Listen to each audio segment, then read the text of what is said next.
Yeah, John Hopkins did a study here, the third leading cause of death. This is a John Hopkins study. I used to like John Hopkins until I sent a client there and what they did to her. She's alive, thank God, but not thanks to them, really. I had a lady that I pulled her, she had a fairly large breast, and I pulling the tumor out with black salve, although it became quite large. The tumor was about that big around. You guys have seen it in the class. Great big tumor sitting right up here.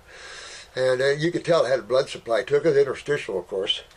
So I sent her to Johns Hopkins. They had her laying there for a week, and nobody would touch her, nobody look at her. They told her all kinds of scary crap, and what they'd have to cut her body up and everything. This thing was just gross and, necrotic and smelling.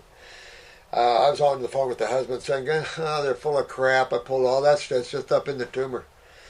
And I said, get her out of there. Let's find someone else to take her. Because these guys, they don't know. They just... And this is Johns Hopkins. So they said, no, stop. We got a breast surgeon coming today to look at this. So sure enough, a breast surgeon came in there. Now this is Johns Hopkins for a week, a breast surgeon. And just looking at this thing, really?